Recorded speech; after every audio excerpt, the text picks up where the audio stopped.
안녕하세요. 순장 도원택입니다. 오랜만에 비대면 수무임 진행하도록 하겠습니다. 네, 지난주에 제가 일정이 있어가지고 비대면 수무임 진행을 하지 못했어요. 약간 아쉽게 생각하고요. 그래서 이번에는 좀 빠르게 그리고 타이트하게 진행을 해보도록 해야 될 것 같아요. 그래서 오늘은 23과, 24과, 25과를 동시 진행할 건데 다행히도 이 세 과가 모두 같은 내용을 진행을 한다. 그래서 오늘은 이 세 과를 같이 진행하면서 오늘 이 내용을 정리해보는 시간, 간단하게 들어보는 시간을 가져보도록 할 거예요. 기도하겠습니다. 좋으신 하나님 아버지 감사합니다. 사랑과 은혜가 충만하신 하나님의 은혜로 오늘도 이렇게 비디오 연습 모임 진행합니다. 하나님, 오늘도 이렇게 주님의 은혜로서 말씀을 공부할 수 있도록 도와주시옵고 부족하지만 순장의 말을 다시 한 번 더 이끌어 줄 수 있도록 도와주시옵소서. 오늘 사도 바울의 1차 전도 여행을 통해서 우리가 다시 한 번 더 성장할 수 있는 귀한 시간이 될 수 있도록 도와주시옵소서. 감사드립니다. 예수님의 이름으로 기도드립니다. 아멘. 자, 진행해 보도록 하겠습니다. 자, 오늘은 어떻게 진행을 할 거냐면 사도행전 13장 14장이 오늘의 핵심 본문이에요. 그래서 오늘을 그 이 두 내용을 보면서 어떻게 진행되는지, 전도여행이 어떻게 흘러가는지에 대해서 진행을 해보려고 합니다. 그래서 오늘은 이전과 같이 선생님이 된다. 순장님이 PPT로 준비를 했고요. 여러분들은 같이 PPT를 보시면서 사도 바울이 어떻게 진행되는지 그리고 잘 묵상하면서 진행을 해볼게요.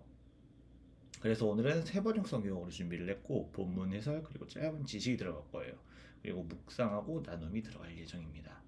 자, 이렇게 사도행전 13장을 제가 준비를 했고요.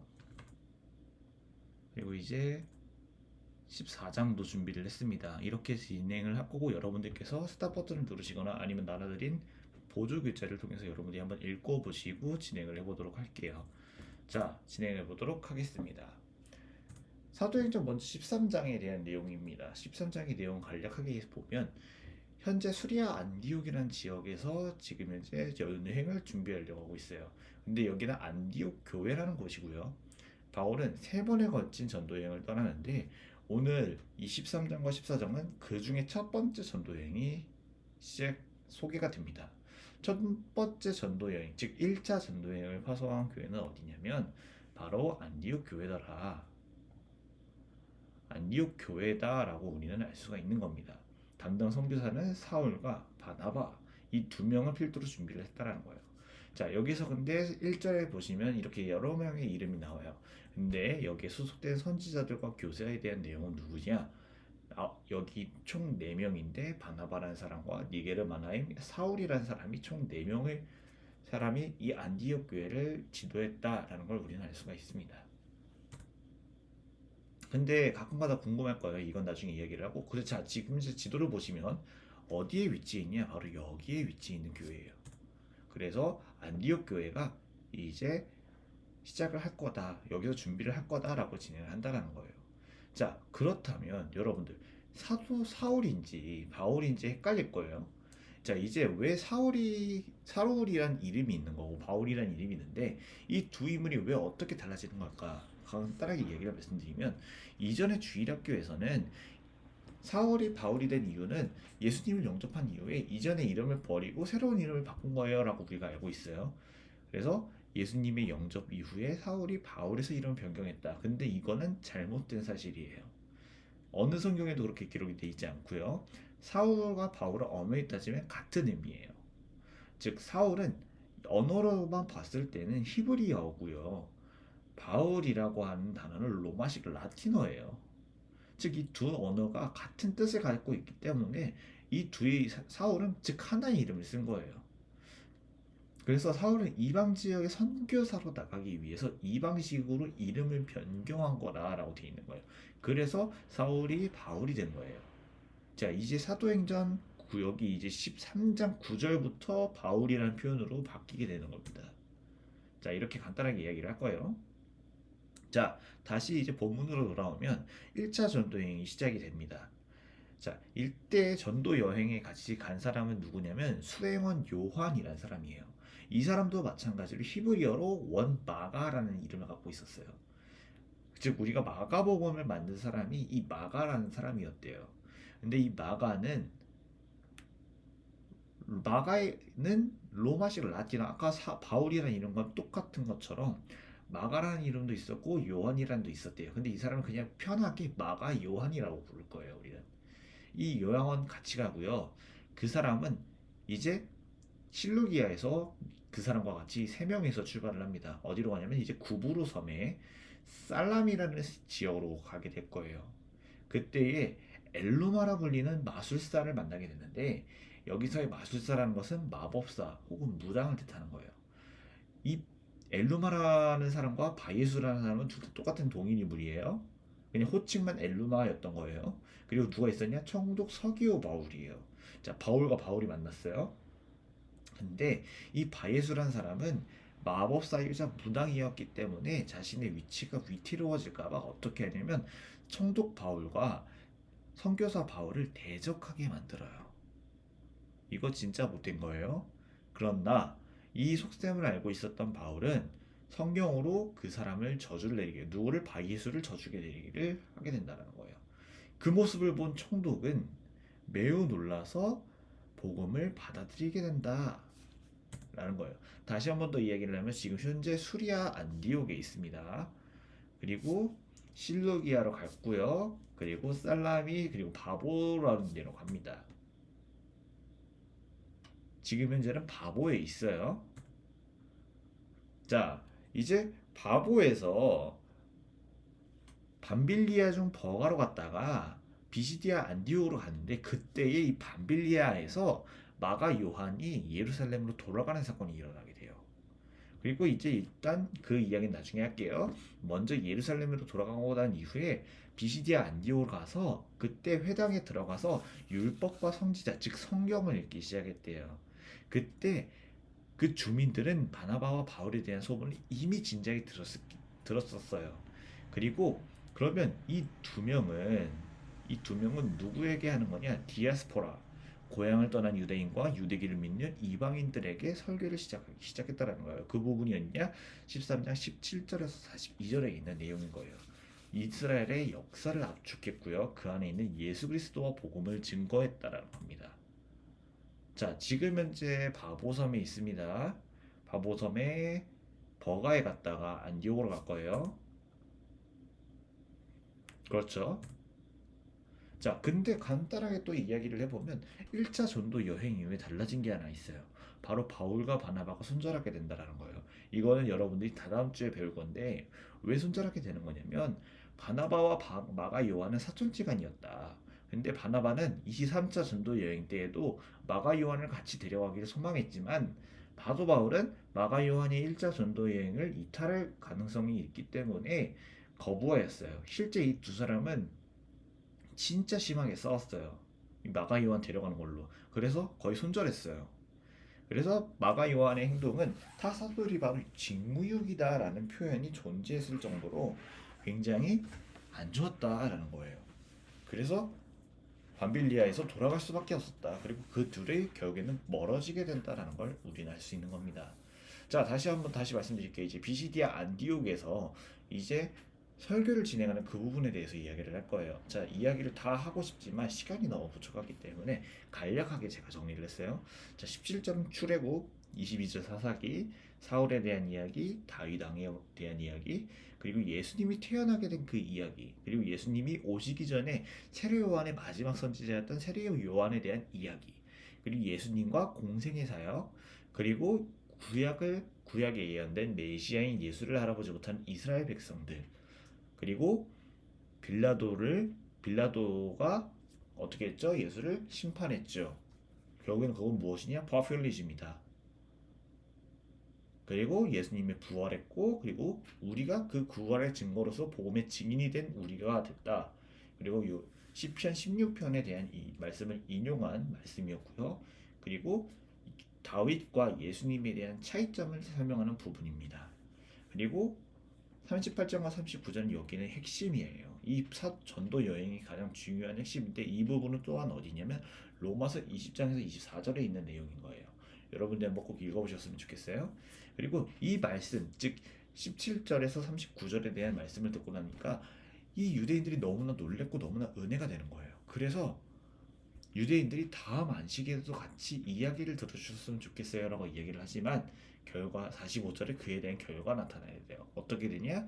바로 시기하는 유대인들로 인해서 바나바와 바울은 떠나가게 된다는 거예요.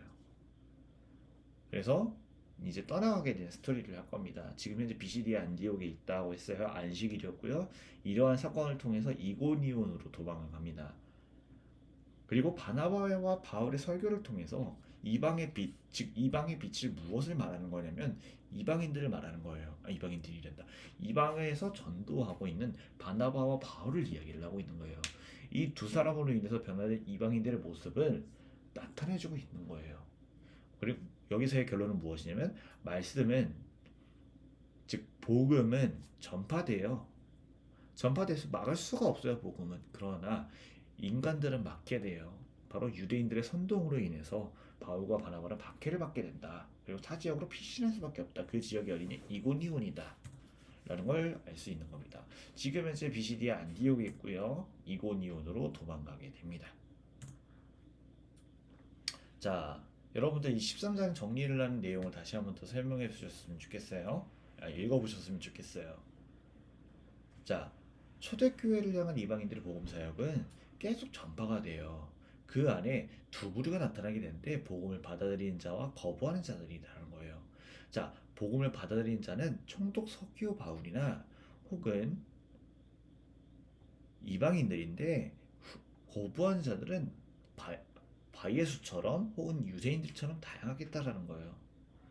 우리는 복음의 편에 속하는지 아니면 반대편에 속하는지 여러분들이 생각해 보셨으면 좋겠어요.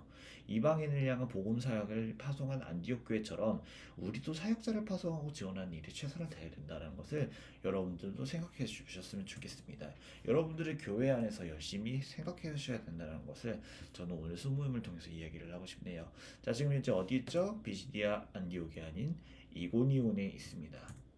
자, 이제 14장을 진행합니다. 현재 위치는 이고니온입니다. 자, 바보와 비시디아 안디옥을 거쳐 이고니온과 루스드라에서 복음을 전하게 되는 바울과 바나바 일행이에요.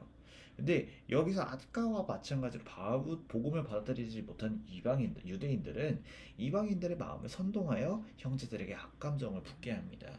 이 두 사도는 주류의 힘을 입어 담대히 말하고 표적과 기사를 행합니다. 마찬가지로 받아들이는 자와 거부하는 자가 발생합니다. 거부하는 자, 즉 이방인 유대인 관리들에게 공격을 당하게 돼요. 그때 어디로 가냐? 루가오니아의 루스드라와 더베로 피신을 가게 됩니다. 자, 어디로 가냐? 이고니온에서 루스드라 더베 근방으로 피신을 가게 됩니다. 지금 이제 어디에 말씀하는 거냐? 14절에서 8절에서 18절에 대한 내용을 이야기를 하는 겁니다. 자, 구원을 받을 수 있는 안증뱅이가 있었어요. 자, 다시 한 번 더 설명드릴게요. 루스드라나 혹은 더베에서는 그때 회당이 있었는데 그 안에 구원을 받을 수 있는 안증뱅이가 있었어요. 바울은 그 사람을 보고 일어나 걸으라라고 이야기를 합니다. 그때 주민들은 그 지역 방향, 즉 루스드라 관련된 방언으로 소리를 지르기 시작을 했고요. 그들이 믿는 신이 사람의 형상으로 왔다라고 착각을 해서 제사를 지내려고 합니다. 두 사람들은 그것을 바로 막아요. 어떻게? 자신의 옷을 찢어요. 그리고 주민과 같은 인간임을 증명해요. 그리고 제사를 지내지 말라라고 이야기를 합니다. 바울은 복음 전파의 목적으로 헛된 우상을 섬기는 일을 멈추고 만물을 지으시고 살아계신 하나님께 돌아오라 라는 것을 이야기를 합니다. 자, 지금 현재 이고니온에 있습니다. 지금 현재 어디냐? 루스드라 혹은 더베에 있습니다. 자, 근데 만약에 루스드라에서 믿고 있는 신은 누구였냐? 바로 우리가 정말 잘 알고 있는 그리스 로마 신화였다라는 거예요. 그 중에서도 누구냐? 제우스와 헤르메스인데 주민들은 둘이 사도 중 나이가 많은 바나바를 제우스로 그리고 말을 잘하는 사람을 헤르메스로 착각했다라는 거예요. 그리고 제사를 지내려고 했대요. 자, 이제 루스트라 근방에 있어서 이제 더베라는 섬으로 진행합니다. 자, 안디옥과 이고니온에서 온 유대인들 끝까지 끈질겨요. 네, 끝까지 쫓아갑니다. 무리를 일으켜서 바울을 돌로 치고 성 밖으로 버립니다. 근데 다행히도 바울은 죽지 않았어요. 성 밖으로 버렸다는 것은 죽었다라는 것을 암시하는 거거든요. 근데 죽지 않았대요. 이를 확인한 제자들은 루스드라에 들어가서 바나바와 더베로 데려가요. 더베에서 복음을 전하여 많은 이들을 제자로 삼습니다. 그리고 그 제자들의 마음에 굳게 하기 위해 성도의 삶에 고난이 있는 것은 당연한 것이며 환난 중에서도 믿음에 머물러 있어야 된다라고 권면합니다. 저는 이 말씀이 지금 현재 우리 군복무하고 있는 친구들에게 가장 중요한 말씀이 아닐까라는 생각이 드는 거예요. 여러분들이 지금 현재 군복무 가운데 있고 지금 현재 여러분들이 가장 일등이 지금 현재 살아오면서 가장 힘든 시간을 보내지 않았을까요? 왜냐면 타지에서 그렇게 고생하고 있는 거잖아요. 근데 그 안에서 여러분들이 환난 있고 힘든 것은 당연한 거예요. 그러나 이 순간을 어떻게 받아들이는지는 여러분들이 판단해야 된다는 겁니다. 그 중에서도 여러분들은 그냥 벗어날 것인가 아니면 믿음 안에 머물러 있을 것인가 여러분들이 선택을 하셨으면 좋겠습니다. 다시 지금 현재 루스드라에 있죠? 더베로 갑니다. 자, 비시디아를 자 이제 이 말씀을 통해서 이제 14장이 다 마무리가 됩니다. 비시디아 가운데를 지나서 밤빌리아로 지나서 버가로 지나서 아스달리아로 가서 수리아 안디옥 다시 교회로 가게 됩니다. 이 말씀의 마무리는 어떻게 끝이 나냐면 바나바와 바울의 선교복으로 끝이 납니다. 다시 한번 볼게요. 지금 이제 더베에 있어요. 자, 이렇게 지나서 이고니온을 지나 안디옥으로 가고요. 버가로 지나 아따리아로 지나서 배를 타고 안디옥 교회로 다시 돌아갑니다. 이렇게 해서 오늘 여러분들 13장, 14장을 모두 끝이 났습니다. 14장 정리해 볼게요. 자, 여러분, 복음을 전할 때에는 믿고 따르는 자도 있고요. 대적하는 사람도 있습니다. 그리고 그 대적하는 자들은 가끔씩 핍박과 죽음으로 위협을 내요. 하지만 십자가의 복음은 죄인을 구원하는 하나님의 능력 안에만 있습니다. 핍박 중이라도 복음은 결실을 얻을 수밖에 없고요. 바울은 바나바와 같이 다시 그 교회로 올 수 있었어요. 그리고 올 때 제자들의 마음을 굳게 했습니다. 어떤 세상이든지 어떤 시대든지 예수님을 바로 믿으려면 마음을 굳게 해야 합니다. 바울은 그의 제자들에게 믿음 하에 거하라 그리고 하나님에 들어가려면 많은 환난을 겪어야 된다라고 이야기를 합니다. 이처럼 전도자들의 사역은 복음 전하는 일뿐만 아니라 이미 믿은 자들을 위로하고 격려하는 일도 필요합니다. 그리고 하나님 나라에 들어가기 위해 우리가 겪어야 할 환난이 무엇인지 생각해보고 복음을 위해 우리는 무엇을 해야 하는지 생각해하는 기회를 가져보시길 바랍니다. 자, 이렇게 해서 오늘 여러분들 다 모두 끝이 납니다. 이 세 가지의 질문을 통해서 여러분들이 한번 생각해 보셨으면 좋겠어요. 오늘 이렇게 비대면수 모임 마무리하도록 하겠습니다. 주님 감사합니다. 오늘 말씀을 통해서 다시 한번 더 주님의 말씀을 통해 사도 바울 1차 전도 여행에 대해서 배웁니다. 주님 정말 감사하며 하나님의 말씀을 다시 한번 더 배울 수 있도록 도와주시옵고 주님께 나아갈 수 있도록 도와주시옵소서. 부족하지만 숫자만 세우셔서 너무 감사드리며 하나님의 은혜로 더더욱더 살아갈 수 있는 우리가 될 수 있도록 도와주시옵소서. 감사드립니다. 예수님의 이름으로 기도드립니다. 아멘. 여러분 안녕.